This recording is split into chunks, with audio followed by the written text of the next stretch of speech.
Hello everyone, welcome back to Select IAS. दोस्तों, आप सभी का विजन आईएएस की मंथली मैगजीन करंट अफेयर की सीरीज में स्वागत है। आज की वीडियो में हम अक्टूबर 2023 की मैगजीन को डिस्कस करने वाले हैं। आपको बता दें कि अभी हाल ही में अक्टूबर 2023 की ये लेटेस्ट मैगजीन आई है। विजन आईएएस की जो मैगजीन है ये आपकी एक महीना लेट आती है, तो अभी नवंबर की मैगजीन नहीं आई है। अभी जो लेटेस्ट मैगजीन है मार्केट में वो आपकी अक्टूबर की है, इसीलिए अक्टूबर की मैगजीन को आपको काफ़ी अच्छे से कवर करना है। फ्रेंड्स, अगर आप यूपीएससी और यूपीपीसीएस की तैयारी कर रहे हैं तो ये मैगजीन आपकी तैयारी में काफ़ी ज़्यादा हेल्पफुल साबित होगी। आपको डेली कंटिन्यू बेसिस पर इस सीरीज को फॉलो करना है। यहाँ पर हम विजन आईएएस की मंथली मैगजीन को डेली डिस्कस करेंगे और यहाँ पर हम कंटिन्यू एक सीरीज वे में इसको डिस्कस करेंगे। देखिए, विजन आईएएस की जो मैगजीन है, अगर आप इसके इंडेक्स को देखते हैं तो ये आपकी 10 पार्ट में बटी होती है। यहाँ पर आपको subject wise current affair cover कराया गया है। देखिए, इसका जो इंडेक्स है ये आपका 10 पार्ट में है। 10 कैसे है? सबसे पहला जो पार्ट है यहाँ पर पॉलिटी एंड गवर्नेंस से रिलेटेड करंट अफेयर आपका कवर किया गया है पूरे एक महीने का। तो अक्टूबर का करंट अफेयर जो पॉलिटी एंड गवर्नेंस से रिलेटेड है वो आपका यहाँ पर अच्छे से कवर हो जाएगा। और आज की वीडियो में हम पॉलिटी एंड गवर्नेंस से रिलेटेड एक महीने के पूरे करंट अफेयर को काफी अच्छे से कवर करने वाले हैं, इसीलिए आपको आज की वीडियो को पूरा देखना है, अच्छे से समझना है। देन आप देख सकते हैं, देखिए पॉलिटी एंड गवर्नेंस का करंट अफेयर जैसे ही आपका कंप्लीट होगा, देन दूसरा जो नंबर आएगा वो आपका इंटरनेशनल रिलेशन। तो अंतर्राष्ट्रीय संबंध से रिलेटेड जितना भी आपका करंट अफेयर होगा वो आपका यहाँ पर कवर हो जाएगा। तो हम 2 से 3 पार्ट में आपका पॉलिटी का जो करंट अफेयर है उसको यहाँ पर कवर करेंगे। आज आपकी पॉलिटी एंड गवर्नेंस के करंट अफेयर से रिलेटेड पहली क्लास है, तो आज आपका पार्ट 1 है। तो देखिए फ्रेंड्स, क्लास को स्टार्ट करने से पहले आपको एक बार ओवरव्यू देते हैं कि पॉलिटी एंड गवर्नेंस में कौन कौन सा करंट अफेयर इस बार मेन है। देखिए, सबसे पहली न्यूज यहाँ पर दी गई है, शहरी स्थानीय निकायों का क्षमता निर्माण, तो capacity building of urban local bodies. आपको इसे अच्छे से समझना है, इसे एक ओवरव्यू जो आपकी समझ है उसको डेवलप करना है। इसे सिर्फ एक लाइन के रूप में नहीं लेना है। देखिए, यहाँ पर काफ़ी सारे डायमेंशंस हैं जो आपको अर्बन लोकल बॉडीज़ के पॉइंट ऑफ व्यू से समझ आएंगे। आपकी जो ओवरऑल अंडरस्टैंडिंग है वो इस मैगजीन को पढ़ने से काफ़ी अच्छे से डेवलप होती है।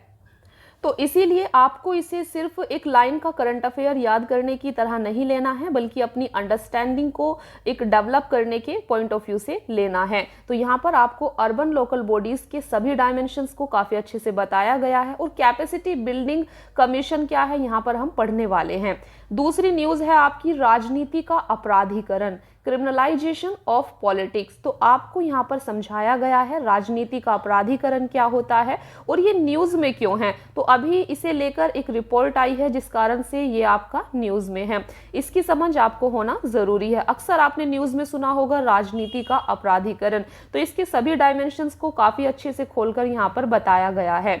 तीसरी न्यूज़ है आपकी कानून निर्माताओं के संसदीय विशेषाधिकार, parliamentary privileges of law makers. तो कानून निर्माताओं के संसदीय विशेषाधिकार क्या होते हैं, ये न्यूज़ में क्यों है, इसे हम समझेंगे। चौथी न्यूज़ आपकी अंतर्राज्यीय जल विवाद, इंटर स्टेट वाटर डिस्प्यूट से रिलेटेड है। पांचवी न्यूज़ है सार्वजनिक सेवा वितरण में प्रौद्योगिकी की भूमिका, role of technology in public services delivery. छठी न्यूज़ है आपके सामने भारत में उपभोक्ता संरक्षण, कंज्यूमर प्रोटेक्शन इन इंडिया। सातवीं न्यूज़ है अनुसूचित जनजाति और अन्य परंपरागत वन निवासी अधिनियम 2006 या वन अधिकार अधिनियम। तो यहाँ पर आप देख सकते हैं scheduled tribes and other traditional forest dwellers, recognition of forest right act 2006 और फॉरेस्ट राइट एक्ट के बारे में यहाँ पर आपको बताया गया है। तो ये आपकी थोड़ी डिटेल में न्यूज़ है जहाँ पर आपको डिटेल में समझाया गया है। इसके बाद फ्रेंड्स आप देख सकते हैं न्यूज़ इन शॉर्ट्स। शॉर्ट्स में जो न्यूज़ आपकी चर्चा में रही थी उसको यहाँ पर कवर किया जाएगा। तो शॉर्ट्स में जो न्यूज़ है, सबसे पहली है आपकी गैर कानूनी गतिविधियां रोकथाम अधिनियम, UAPA unlawful association under UAPA 1967 के तहत गैर कानूनी संगठन। दूसरी न्यूज़ है प्रथम सूचना रिपोर्ट का ऑनलाइन पंजीकरण, online registration of first information report. तीसरी न्यूज़ है आधार विश्व की सबसे भरोसेमंद डिजिटल आईडी है, ऐसा केंद्र सरकार ने कहा है। देखिए, centre claims Aadhaar is the most trusted digital ID in the world. ये क्या न्यूज है, इसे अच्छे से समझने वाले हैं, ऐसा क्यों कहा जा रहा है। चौथी न्यूज है केबल टेलीविजन नेटवर्क विनियमन अधिनियम, तो ये क्या है इसे समझेंगे। देन पांचवी है यहाँ पर आपकी सरना कोड। सरना कोड क्या है इसे भी यहाँ पर हम देखेंगे। और देन आपका अंतर्राष्ट्रीय संबंध से रिलेटेड करंट अफेयर यहाँ पर शुरू हो जाएगा। तो फ्रेंड्स अभी हम एक सीक्वेंस में अपने करंट अफेयर को कवर करने वाले हैं। सबसे पहले हम अपने पॉलिटी के करंट अफेयर को यहाँ पर कवर करेंगे। पॉलिटी एंड गवर्नेंस से रिलेटेड करंट अफेयर को यहाँ पर कवर किया जाएगा। हो सकता है आपके 2 से 3 पार्ट पॉलिटी एंड गवर्नेंस के करंट अफेयर के आए, तो आपको इसलिए रेगुलर डेली हमसे जुड़े रहना है और इन्हें फॉलो करना है। चलिए फिर स्टार्ट करते हैं आज की क्लास। देखिए सबसे पहली न्यूज है आपके सामने, शहरी स्थानीय निकायों का क्षमता निर्माण, capacity building of urban local bodies. तो ये आपकी न्यूज में क्यों है, सबसे पहले हम इसे समझेंगे। देखिए हाल ही में क्षमता निर्माण आयोग ने आवासन एवं शहरी कार्य मंत्रालय, ministry of housing and urban affair के सहयोग से शहरी स्थानीय निकायों यानी कि अर्बन लोकल बॉडीज के क्षमता निर्माण पर एक राष्ट्रीय कार्यशाला का आयोजन किया।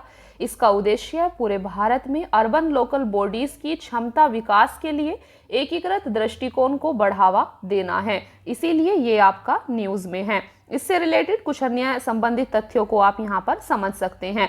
अभी आप एक टॉपिक समझिए इसे, urban local bodies. Urban local bodies क्या होती हैं और इसके क्या सब डायमेंशन हैं, इसके सामने क्या चुनौती हैं, कैपेसिटी बिल्डिंग की क्या जरूरत है, तो इसको आपको इस प्रकार से समझना है। देखिए अभी हम इस न्यूज की बात कर रहे हैं, तो ये जो कार्यशाला का आयोजन यहाँ पर किया गया था, इस कार्यशाला में 3 मुख्य पहलों के शुरुआत की घोषणा की गई है। तो ये पहले कौन कौन सी हैं, सबसे पहली है आपके सामने ministry of housing and urban affairs की क्षमताओं को बढ़ाने के लिए वार्षिक क्षमता निर्माण योजना की घोषणा की गई है। दूसरा 6 अर्बन लोकल बॉडीज के लिए पायलट आधार पर वार्षिक क्षमता निर्माण योजना शुरू की गई है और ये अर्बन लोकल बॉडीज होंगी आपकी अहमदाबाद, भुवनेश्वर, मैसूर, राजकोट, नागपुर और पुणे। तो ये आपकी 6 मेन अर्बन लोकल बॉडीज होंगी जिनके लिए पायलट आधार पर वार्षिक क्षमता निर्माण योजना शुरू की गई है। तीसरा है अर्बन लोकल बॉडीज के लिए क्षमता निर्माण योजना तैयार करने हेतु व्यापक टूल किट। इसका उद्देश्य अर्बन लोकल बॉडीज की समृद्धि और विकास में मदद करने के लिए आवश्यक संसाधन उपलब्ध कराना है। जैसा कि आप देख सकते हैं टूल किट, इस वर्ड से आपको समझ जाना चाहिए कि इसके द्वारा अर्बन लोकल बॉडीज के विकास के लिए आवश्यक संसाधन उपलब्ध कराए जाएंगे। तो ये कुछ यहाँ पर इंपॉर्टेंट पॉइंट से इस कार्यशाला से रिलेटेड। चलिए अभी आगे बढ़ते हैं। तो यहाँ पर आप देख सकते हैं कैपेसिटी बिल्डिंग कमीशन की बात की गई है। कैपेसिटी बिल्डिंग कमीशन क्या होता है, यहाँ पर आपको इसे समझना है। देखिए कैपेसिटी बिल्डिंग कमीशन की उत्पत्ति कब हुई थी, इसका गठन 2021 में भारत के राजपत्र में प्रकाशित एक अधिसूचना के जरिए किया गया था। तो 2021 में इसका गठन किया गया है। बात करते हैं कैपेसिटी बिल्डिंग कमीशन के बारे में। इसे एक स्वतंत्र निकाय के तौर पर गठित किया गया है। आयोग को पूरी तरह से कार्यकारी और वित्तीय स्वायत्तता प्राप्त है। यह राष्ट्रीय सिविल सेवा क्षमता निर्माण कार्यक्रम मिशन कर्मयोगी का प्रमुख घटक है। कार्मिक और प्रशिक्षण विभाग द्वारा आयोग की सहायता की जाती है। तो ये कुछ इसके बारे में पॉइंट्स थे। बात करते हैं इसके उद्देश्य की। तो दोस्तों कैपेसिटी बिल्डिंग कमीशन का उद्देश्य है सहयोगात्मक और साझा नजरिया अपनाते हुए विश्वसनीय एवं समान दृष्टिकोण वाले क्षमता निर्माण को आकार देना। बात करते हैं इसकी संरचना की। तो इसमें आपका एक अध्यक्ष होगा और 2 अन्य सदस्य होंगे। अध्यक्ष और सदस्यों की सेवा शर्तें समय समय पर अधिसूचित की जाती हैं। बात करते हैं इसके सचिवालय की। भारत सरकार के संयुक्त सचिव ग्रेड का एक अधिकारी इसका सचिव होता है। सचिवालय में समय समय पर आवश्यकता के अनुसार अनुमोदित कर्मचारी कार्य करते हैं। बात करते हैं इसके कार्य और जिम्मेदारियां क्या है। तो जैसा कि आप देख सकते हैं सरकारी विभागों, संगठनों और एजेंसियों के साथ उचित समन्वय स्थापित करना ताकि क्षमता में सुधार और साझा संसाधनों के निर्माण के लिए एक सामंजस्यपूर्ण व एकीकृत दृष्टिकोण विकसित हो सके। लक्ष्य इसके अलावा लक्ष्य की प्राप्ति के साथ साथ सिविल सेवाओं की स्थिति पर हर साल मानव संसाधन रिपोर्ट तैयार करना भी इसी का कार्य है।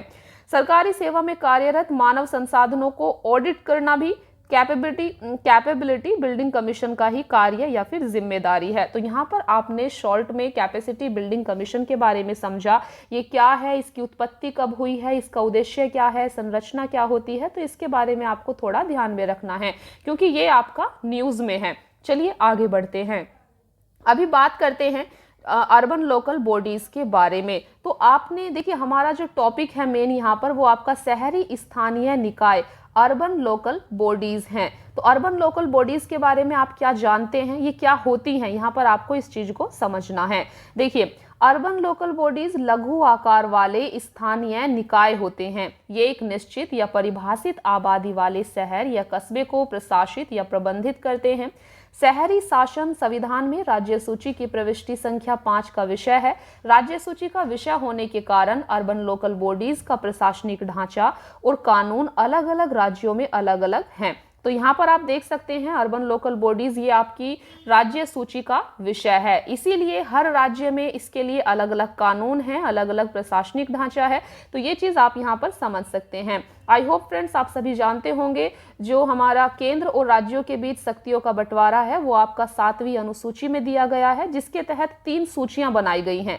एक आपकी केंद्रीय सूची होती है जिस पर कानून बनाने का अधिकार केंद्र सरकार को होता है। दूसरी आपकी राज्य सूची होती है जिस पर कानून बनाने का अधिकार राज्य सरकार को होता है। और तीसरी आपकी समवर्ती सूची होती है कॉन्करेंट लिस्ट, इस पर कानून बनाने का अधिकार केंद्र व राज्य दोनों को होता है। तो जैसा कि अभी आपने देखा जो अर्बन लोकल बॉडीज होती हैं ये आपका राज्य सूची का विषय है, इसीलिए हर राज्य का इस पर अपना अपना कानून है, अपना अपना प्रशासनिक ढांचा है। इसके अलावा फ्रेंड्स आप इसको और सिंपल वे में समझ सकते हैं। आपने 73वें और 74वें संविधान संशोधन के बारे में जरूर सुना होगा।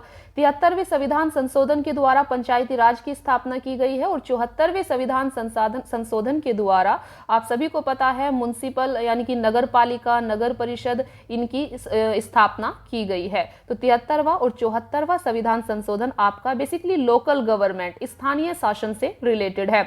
तो यहाँ पर क्योंकि हम अर्बन लोकल बॉडीज की बात कर रहे हैं, अभी आपको बताएंगे कि अर्बन लोकल बॉडीज मेनली हैं क्या, ठीक है। इससे पहले आपको बताते हैं 74वें संविधान संशोधन अधिनियम 1992 के बारे में।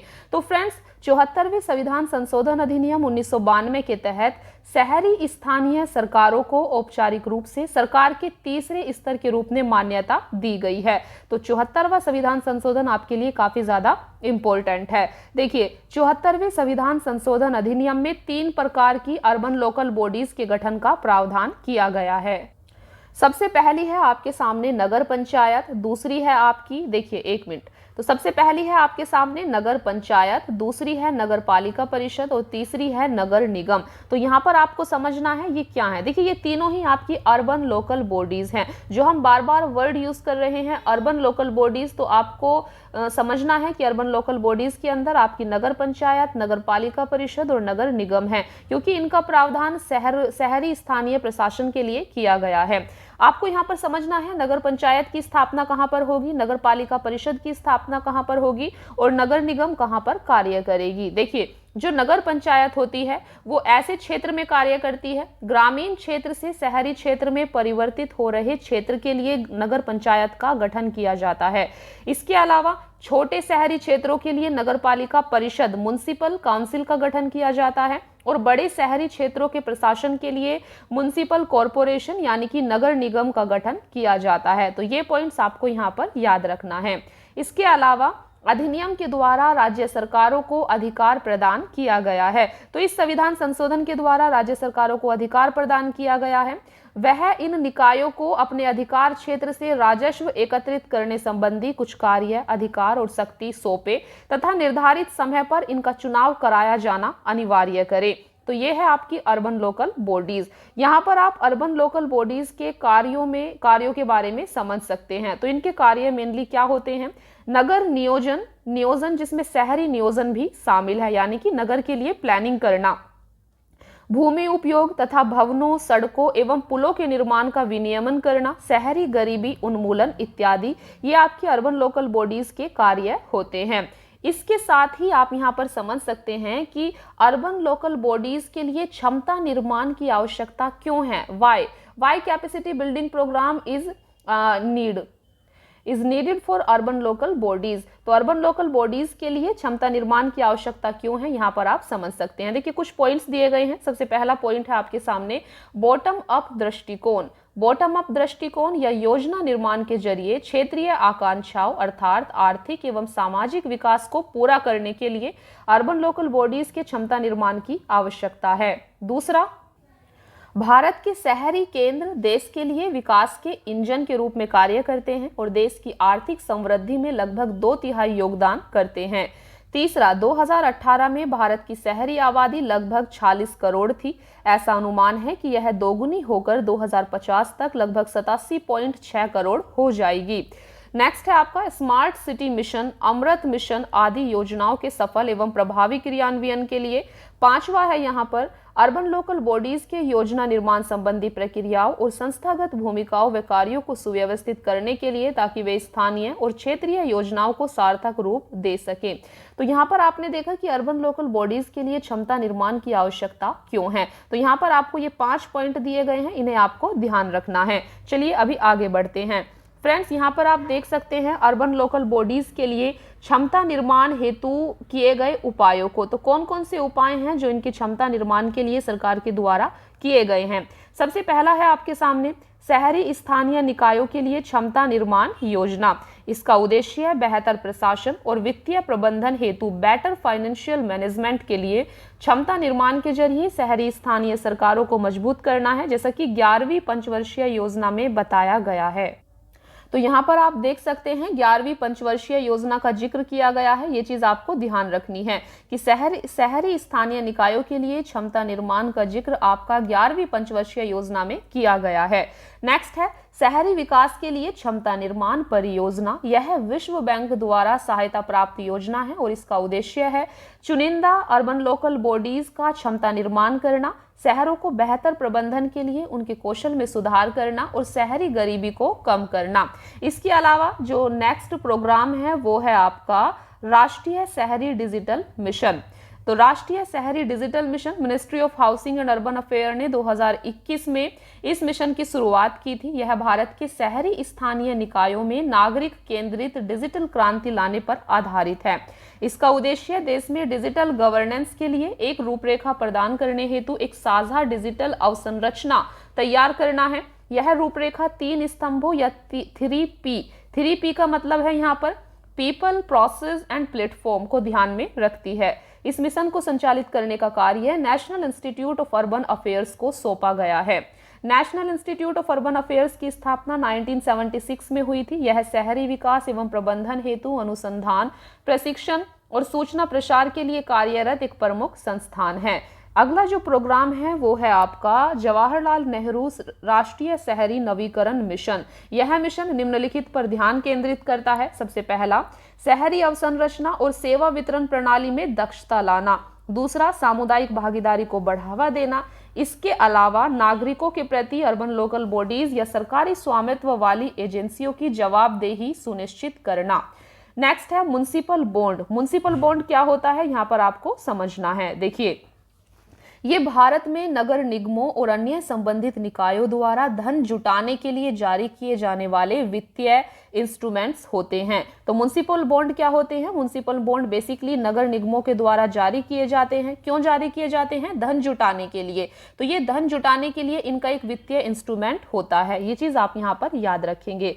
चलिए अभी बात करते हैं शहरी स्थानीय निकायों के क्षमता निर्माण से जुड़ी चुनौतियों के बारे में। तो बेसिकली इनके क्षमता निर्माण से जुड़ी चुनौतियां कौन कौन सी हैं? सबसे पहली है आपके सामने कौशल की कमी। शहरी कार्यों और नगरपालिका सेवाओं के प्रबंधन में लगे कर्मियों में विशेष प्रकार के कौशल का अभाव है। इनमें विशेषकर सामाजिक एवं आर्थिक नियोजन, संधारणीय शहरी नियोजन, वित्तीय प्रबंधन और ई गवर्नेंस जैसे क्षेत्रों से संबंधित कौशल शामिल है। दूसरा आपका है प्रशिक्षण पाठ्यक्रम। तो दूसरी चुनौती क्या है? प्रशिक्षण पाठ्यक्रम की। देखिए, नगर पालिका कर्मचारियों में आवश्यक कौशल क्षमता की कमी तो है ही, प्रशिक्षण संस्थानों की क्षमता निर्माण सीमाएं इस समस्या को और बढ़ा देती हैं। ऐसे संस्थानों के प्रशिक्षण पाठ्यक्रम किसी कार्यक्रम विशेष या किसी आयोजन विशेष को ध्यान में रखकर तैयार किए जाते हैं। इस तरह ऐसे पाठ्यक्रमों की उपयोगिता सीमित हो जाती है और विशेष तरह के कौशल के विकास में बाधा आती है। इसके अलावा राज्यों के प्रशिक्षण संस्थान शहरी प्रशासन के बजाय सामान्य और ग्रामीण प्रशासन पर अधिक ध्यान केंद्रित करते हैं। तीसरी चुनौती है जागरूकता और भागीदारी की कमी। नागरिकों और अर्बन लोकल बॉडीज के बीच संवाद का अभाव सूचनाओं के प्रभावी संचार में बाधा उत्पन्न करता है। इससे अर्बन लोकल बॉडीज को नागरिकों से फीडबैक प्राप्त करने में समस्या आती है। गौरतलब है कि नागरिकों के फीडबैक अर्बन लोकल बॉडीज के क्षमता निर्माण के लिए मुख्य प्रेरक के रूप में कार्य कर सकते हैं।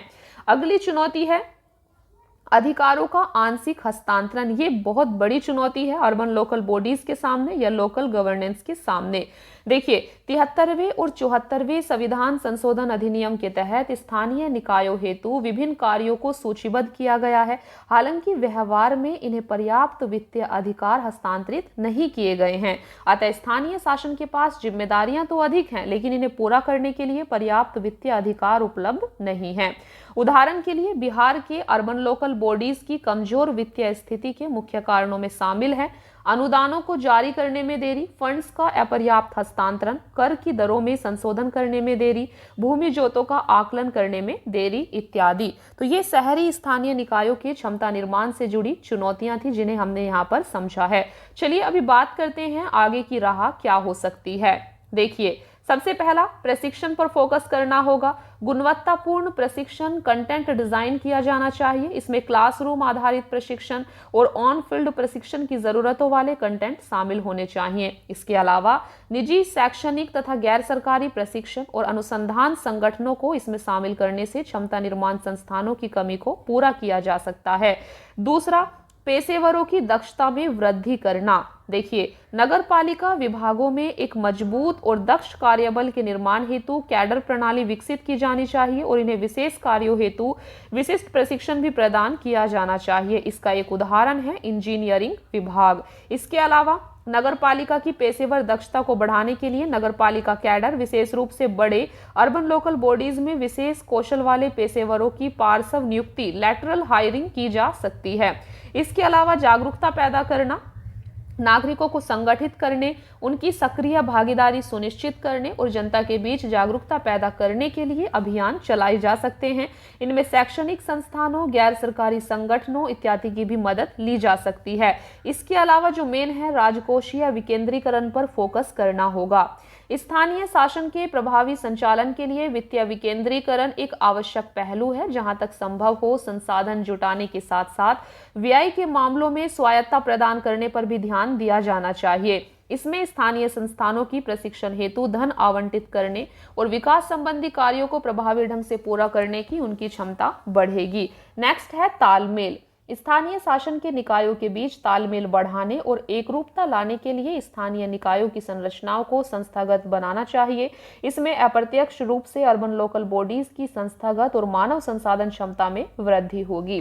तो फ्रेंड्स, यहाँ पर आप देख सकते हैं आज की सबसे पहले जो आपका न्यूज़ थी वो थी अर्बन लोकल बॉडीज के बारे में। अर्बन लोकल बॉडीज को यहाँ पर हमने काफ़ी अच्छे से समझा है, डिटेल में समझा है। देखिए, जितना भी एस्पेक्ट हो सकता था, जितना भी डायमेंशन हो सकता था, इसे हमने यहाँ पर कवर करने का प्रयास किया है। ये ना सिर्फ आपके प्रीलिम्स में काम आएगा बल्कि मेंस आंसर राइटिंग में भी काफ़ी इंपॉर्टेंट है। तो इसीलिए आपको यहाँ पर जो पॉइंट्स बताए जा रहे हैं उनको अच्छे से समझना है और इन वीडियोज़ को आपको डेली देखना है। देखिए, दूसरी न्यूज़ है आपके सामने राजनीति का अपराधीकरण। राजनीति का अपराधीकरण क्या होता है? ये बहुत सिंपल सा सवाल है, तो आपको जरूर पता होना चाहिए। और ये क्या होता है, इससे रिलेटेड ये आपका न्यूज़ में क्यों है, इससे रिलेटेड और कौन से डायमेंशंस हो सकते हैं, इन्हें आपको यहाँ पर समझना है। तो ओवरऑल ये आपका एक पूरा का पूरा टॉपिक है, इसे यहाँ पर समझना जरूरी है। इस प्रकार के क्वेश्चंस आपसे मेंस में भी पूछे जाते हैं। देखिए, तो सबसे पहले हम समझेंगे राजनीति का अपराधीकरण ये आपका न्यूज़ में क्यों है। तो दोस्तों, हाल ही में भारत के लोकसभा और राज्यसभा के वर्तमान सांसदों का विश्लेषण 2023 शीर्षक से एक रिपोर्ट जारी की गई है। तो आप देख सकते हैं, लोकसभा और राज्यसभा के जो वर्तमान सांसद हैं उनका विश्लेषण नाम से एक रिपोर्ट जारी की गई है। चलिए अभी इस रिपोर्ट के बारे में समझते हैं। देखिए, इस रिपोर्ट को ADR association for democratic reforms और नेशनल इलेक्शन वॉच ने जारी किया है। रिपोर्ट के मुख्य बिंदुओं पर यहाँ पर आप एक नजर डाल सकते हैं। सबसे पहला, वर्तमान सांसदों पर आपराधिक मामले। इसके अलावा देखिए, वर्तमान सांसदों पर आपराधिक मामले, विश्लेषण किए गए सांसदों में 40% सांसदों ने अपने खिलाफ आपराधिक मामले दर्ज होने की घोषणा की है। देखिए, इस रिपोर्ट में आपको बताया गया है कि जो वर्तमान सांसद है उनमें से 40% सांसदों ने यह स्वीकार किया है कि उनके खिलाफ आपराधिक मामले दर्ज हैं। नेक्स्ट, वर्तमान सांसदों पर गंभीर आपराधिक मामले, 25% सांसदों ने अपने खिलाफ गंभीर आपराधिक मामले दर्ज होना स्वीकार किया है। ऐसे मामलों में हत्या, अपहरण, महिलाओं के खिलाफ अपराध आदि शामिल है। तीसरा, आपराधिक मामलों वाले वर्तमान सांसदों के अधिकतम प्रतिशत वाले राज्य या केंद्र शासित प्रदेश कौन से हैं?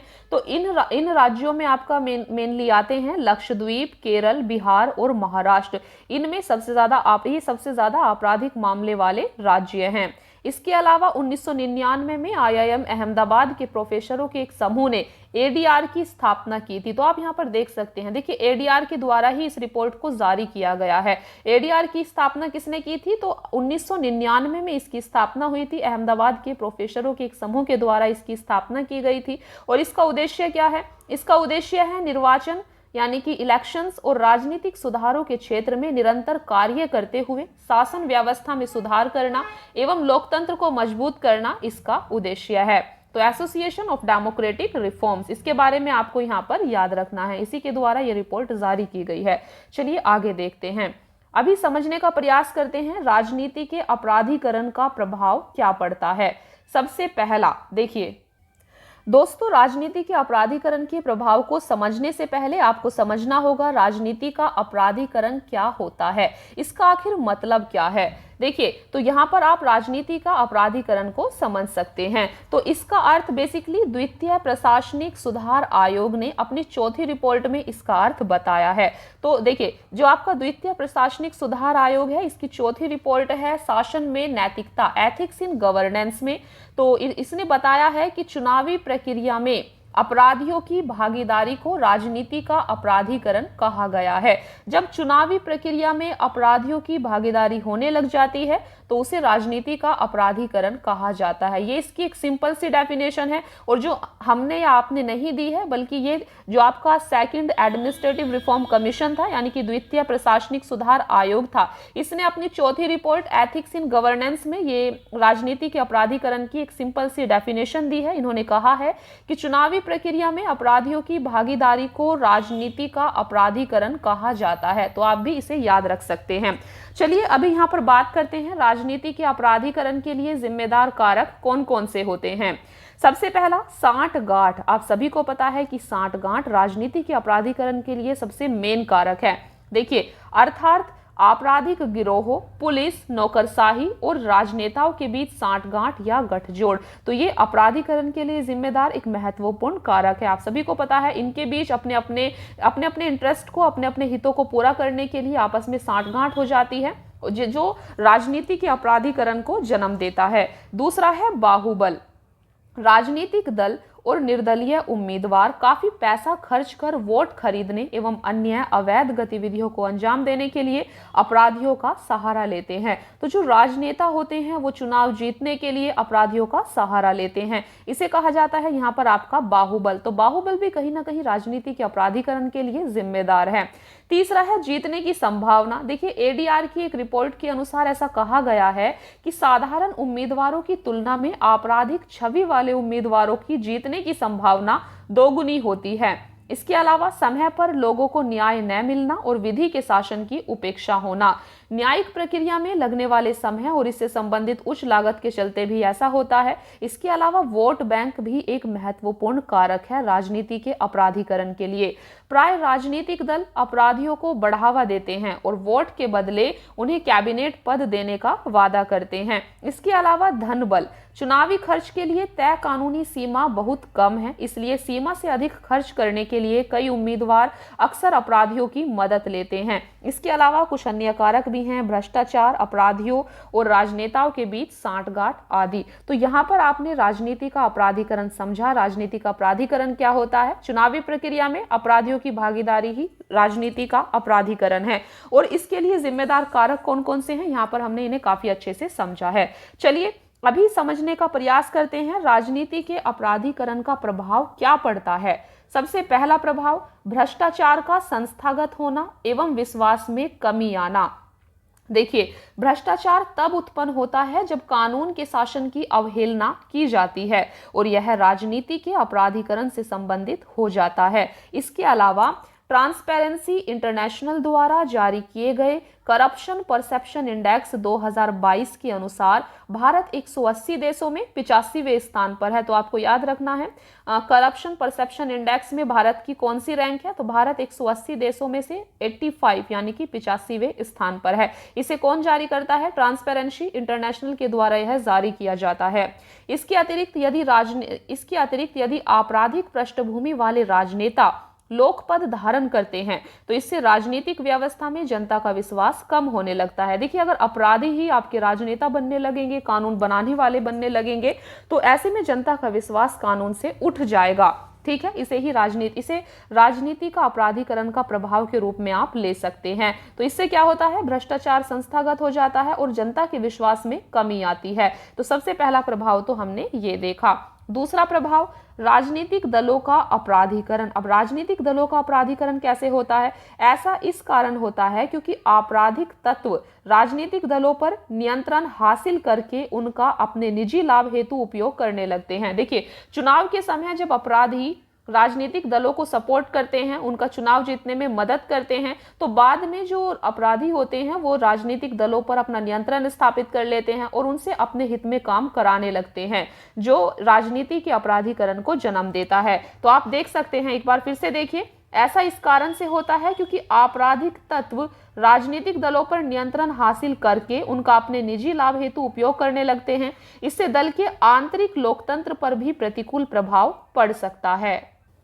तीसरा प्रभाव पड़ेगा, जांच और अभियोजन एजेंसियों की कार्यप्रणाली पर भी नकारात्मक प्रभाव पड़ता है। अपराधी और राजनेताओं के बीच सांठगांठ के कारण एजेंसियों की कार्यप्रणाली नकारात्मक रूप से प्रभावित हो सकती है। 2017 में सुप्रीम कोर्ट ने अपनी एक टिप्पणी में केंद्रीय अन्वेषण ब्यूरो सीबीआई को पिंजरे में बंद तोता तथा अपने मालिक की आवाज कहा था। इसके अलावा दोष सिद्धि दर में गिरावट। सुप्रीम कोर्ट की एमिकस क्यूरी रिपोर्ट 2022 के अनुसार देश भर में कानून निर्माताओं के खिलाफ 5097 मामले लंबित हैं। स्वतंत्र एवं निष्पक्ष चुनाव पर भी प्रभाव पड़ता है। अपराधियों द्वारा चुनावों में धन और बाहुबल के उपयोग के कारण चुनाव स्वतंत्र एवं निष्पक्ष तरीके से आयोजित नहीं हो पाते हैं। सेंटर फॉर मीडिया स्टडीज के अनुसार 2019 के लोकसभा आम चुनावों के दौरान लगभग $8 बिलियन खर्च किए गए थे। तो फ्रेंड्स, यहाँ पर हमने काफी अच्छे से समझा है कि राजनीति के अपराधीकरण का क्या प्रभाव पड़ता है, समाज पर क्या प्रभाव पड़ता है, राजनीतिक दलों पर क्या प्रभाव पड़ता है, इसके अलावा एजेंसियों पर क्या प्रभाव पड़ता है और शासन व्यवस्था पर क्या प्रभाव पड़ता है। तो काफी अच्छे से यहाँ पर हमने समझा है। चलिए अभी बात देखिए, यहाँ पर इसी के साथ आपको एक चीज और समझ लेनी है साथ में, चुनाव सुधारों से संबंधित कौन कौन से आयोग या समितियों का गठन किया गया है। ये आपके एग्जाम के लिए काफी ज्यादा इंपॉर्टेंट है। ऐसा प्रीलिम्स में भी पूछा जाता है कि कौन सी ऐसी समिति है जिसे चुनाव सुधारों को लेकर बनाया गया था। तो सबसे पहले है आपके सामने वोहरा समिति रिपोर्ट, NN वोहरा समिति रिपोर्ट, जो कि आपकी 1993 में आई थी। इसे आपको अच्छे से देखना है। देखिए, इस रिपोर्ट में राजनीति के अपराधीकरण पर यह तथ्य प्रकट किया गया था कि देश के अलग अलग हिस्सों में मौजूदा आपराधिक गुटों, पुलिस, नौकरशाहों और राजनेताओं के बीच सांठगांठ स्पष्ट रूप से सामने आई हैं। इसके अलावा कुछ अन्य आयोग का भी गठन किया गया है। संविधान के कामकाज की समीक्षा के लिए राष्ट्रीय आयोग 2001, दूसरा प्रशासनिक सुधार आयोग 2008 में इसका गठन किया गया था। तो ये चुनाव सुधारों से संबंधित अलग अलग आयोग या समितियां थी। चलिए अभी बात करते हैं राजनीति के अपराधीकरण को रोकने के लिए किए गए उपाय के बारे में। कौन कौन से ऐसे उपाय हैं जिसे सरकार के द्वारा राजनीति के अपराधीकरण को रोकने के लिए किया गया है? तो सबसे पहला है आपके सामने कानूनी उपाय। कानूनी उपाय के रूप में सरकार के द्वारा क्या किया गया है? देखिए, लोक प्रतिनिधित्व अधिनियम 1951 के बारे में आपने सुना होगा। तो इसमें कुछ ऐसे प्रावधान किए गए हैं जिससे राजनीतिक अपराधीकरण पर रोक लग सके। चलिए समझते हैं क्या किया गया है। लोक प्रतिनिधित्व अधिनियम 1951 की धारा 8(3) के अनुसार कोई भी कानून निर्माता, विधायक या सांसद जिसे कम से कम 2 वर्ष के कारावास की सजा सुनाई गई हो, तो वह दोषी ठहराए जाने की तिथि से सदन की सदस्यता के लिए अयोग्य माना जाएगा। साथ ही ऐसे व्यक्ति को सजा पूरी होने की तिथि से 6 वर्ष तक चुनाव लड़ने से प्रतिबंधित कर दिया जाएगा। ये काफी ज्यादा इंपॉर्टेंट है। प्रीलिम्स में आपसे क्वेश्चन पूछा जा सकता है, इवन मेंस में भी क्वेश्चन पूछा जा सकता है, इसीलिए इन पॉइंट्स को आपको अच्छे से समझना है। देखिए, इसके अलावा कानूनी उपाय के अंतर्गत ही इस प्रकार की अयोग्यता को संविधान के अनुच्छेद 102(1) के तहत उपबंधित किया गया है। इसमें यह प्रावधान किया गया है कि संसद द्वारा पारित कानून के तहत किसी सांसद को अयोग्य घोषित किया जा सकता है। इसी तरह अनुच्छेद 191 के तहत राज्यों के संदर्भ में भी ऐसा ही प्रावधान किया गया है। तो यहाँ पर हमने कानूनी उपाय देखा कि कानूनी उपाय में क्या किया गया है। दूसरा, न्यायिक निर्णय। तो न्यायिक निर्णय यानी कि सुप्रीम कोर्ट का इस पर क्या सब निर्णय आए हैं, चलिए इसे भी देखते हैं। तो यहाँ पर काफी सारे केसेस हैं आपके सामने। सबसे पहले 2002 का एक केस है, भारत संघ बनाम एसोसिएशन फॉर डेमोक्रेटिक रिफॉर्म्स वाद, जिसमें सुप्रीम कोर्ट ने कहा कि मतदाताओं को उम्मीदवारों के जीवन से जुड़े कानूनी मामलों के बारे में जानने का मूल अधिकार प्राप्त है। इसमें उचित जानकारी रखने संबंधी अधिकार को वाक एवं अभिव्यक्ति की स्वतंत्रता से प्राप्त एक अधिकार के रूप में वर्णित किया गया है। दूसरा केस आपके सामने है, people's union for civil liberties बनाम भारत संघवाद 2004, जिसमें सुप्रीम कोर्ट ने लोक प्रतिनिधित्व अधिनियम 1951 की धारा 33(b) को असंवैधानिक और अमान्य घोषित कर दिया था। यह धारा उम्मीदवारों को केवल अधिनियम के तहत ही जानकारी प्रदान करने की अनुमति देती थी। तीसरा केस है आपके सामने, लिली थॉमस बनाम भारत संघवाद 2013 का केस है। सुप्रीम कोर्ट ने इसमें कहा था कि लोक प्रतिनिधित्व अधिनियम 1951 की धारा 8(4) को असंवैधानिक घोषित कर दिया था। तो इसमें धारा 8(4) को असंवैधानिक घोषित कर दिया था। इस धारा के तहत किसी मामले में दोषी ठहराए गए सांसद या विधायक को अपनी दोष सिद्धि के निर्णय के खिलाफ की गई अपील का निपटान होने तक पद पर बने रहने की अनुमति मिली हुई थी। उन्हें उच्चतर न्यायपालिका में 3 माह के भीतर अपील करने की अनुमति दी गई थी, तब तक वे अपने पद पर बने रह सकते थे। उल्लेखनीय है कि सुप्रीम कोर्ट ने इस वाद में निर्णय दिया था कि दोष सिद्धि की स्थिति में अपील के लिए 3 माह का समय दिए बिना ही सदन की सदस्यता से तत्काल प्रभाव से अयोग्य घोषित कर दिया जाएगा। इसके अलावा 2018 का केस है, पब्लिक इंटरेस्ट फाउंडेशन बनाम भारत संघवाद, जिसमें सुप्रीम कोर्ट ने राजनीतिक दलों को अपने उम्मीदवारों के आपराधिक रिकॉर्ड्स को अपनी वेबसाइट, सोशल मीडिया हैंडल्स और समाचार पत्रों में प्रकाशित करने का आदेश दिया था। नेक्स्ट है आपका 2020 का केस है, राम बाबू सिंह ठाकुर बनाम सुनील अरोड़ा वाद। इसमें सुप्रीम कोर्ट ने अपने 2018 के निर्देशों को दोहराया। साथ ही न्यायालय ने निर्वाचन आयोग को निर्देश दिया कि वह राजनीतिक दलों द्वारा किसी भी गैर अनुपालन के संबंध में सुप्रीम कोर्ट को रिपोर्ट करे। तो फ्रेंड्स, यहाँ पर हमने देखा सुप्रीम कोर्ट का क्या सब डिसीजन आया हुआ है राजनीतिक अपराधीकरण को लेकर। चलिए अभी आगे की राह की बात करते हैं। तो आगे की राह क्या हो सकती है, क्या इसके लिए सॉल्यूशन हो सकता है। देखिए, सबसे पहला है, दोषियों के चुनाव पर आजीवन प्रतिबंध लगाया जाना चाहिए। भारतीय निर्वाचन आयोग ने 2004 और 2016 में प्रकाशित प्रस्तावित चुनाव सुधारों में इसका उल्लेख किया है। तो ऐसा भारतीय निर्वाचन आयोग के द्वारा भी कहा गया है कि दोषियों के चुनाव पर आजीवन प्रतिबंध होना चाहिए। दूसरा है हाइब्रिड निर्वाचन प्रणाली। तो हाइब्रिड निर्वाचन प्रणाली 170वें विधि आयोग की रिपोर्ट में हाइब्रिड प्रणाली में के संदर्भ में सुझाव दिया गया था। इसके अनुसार चुनावों का आयोजन 75% first past the post system और 25% आनुपातिक प्रणाली के माध्यम से किए जाने की सलाह दी गई थी। तो आप देख सकते हैं हाइब्रिड निर्वाचन प्रणाली क्या है। हाइब्रिड निर्वाचन प्रणाली में 75% चुनाव first past the post system के द्वारा होगा और 25% आनुपातिक प्रणाली के द्वारा होगा। विशेषज्ञों के अनुसार first past the post system प्रत्येक चुनाव में उम्मीदवारों को बड़ी राशि खर्च करने के लिए प्रोत्साहित करती है। तीसरा यहाँ पर है, झूठा हलफनामा दाखिल करने पर दंड का प्रावधान होना चाहिए। विधि आयोग ने चुनावी अयोग्यता शीर्षक वाली अपनी 244वीं रिपोर्ट में सुझाव दिया था कि झूठा हलफनामा दाखिल करने पर दंड को बढ़ाया जाना चाहिए और न्यूनतम 2 वर्ष के कारावास की सजा दी जानी चाहिए। साथ ही ऐसे अपराध को भी अयोग्यता का आधार बनाया जाना चाहिए। चौथा पॉइंट है, राजनीतिक दलों में, चौथा पॉइंट यहां पर आपको दिया गया है, राजनीतिक दलों में आंतरिक लोकतंत्र। संविधान के कामकाज की समीक्षा के लिए राष्ट्रीय आयोग की रिपोर्ट ने राजनीतिक दलों में आंतरिक लोकतंत्र के लिए एक समर्पित कानून का सुझाव दिया था। नेक्स्ट है लोक प्रतिनिधित्व अधिनियम 1950 में संशोधन। ऐसे व्यक्तियों का चुनाव लड़ने से रोका जाना चाहिए जिनके ऊपर जघन्य अपराधों के आरोप लगे हुए हैं। इसके अलावा कुछ अन्य सुधार किए जा सकते हैं, जैसे भारत के चुनावी तंत्र में सुधार के लिए वापस बुलाने का अधिकार, राइट टू रिकॉल, चुनावों में राज्य द्वारा वित्त पोषण, त्वरित न्यायिक प्रक्रिया जैसे उपाय किए जाने की आवश्यकता है। तो यहाँ पर ये कुछ सॉल्यूशन बताए गए हैं कि कैसे आप राजनीतिक अपराधीकरण को रोक सकते हैं। इसके अलावा इससे रिलेटेड कुछ छोटी सी न्यूज है, इसे भी देख लेते हैं। देखिए, एसोसिएशन फॉर डेमोक्रेटिक रिफॉर्म्स और नेशनल इलेक्शन वॉच ने हेट स्पीच से संबंधित घोषित मामलों वाले वर्तमान सांसदों और विधायकों का विश्लेषण रिपोर्ट भी जारी की है। तो हेट स्पीच यहाँ पर आप देख सकते हैं। रिपोर्ट के मुख्य बिंदु हैं, कुल 107 वर्तमान सांसदों और विधायकों ने हेट स्पीच देने से संबंधित मामलों की घोषणा की है। हेट स्पीच के बारे में विधि आयोग की 267वीं रिपोर्ट में कहा गया है कि हेट स्पीच को भारत के किसी भी कानून में परिभाषित नहीं किया गया है।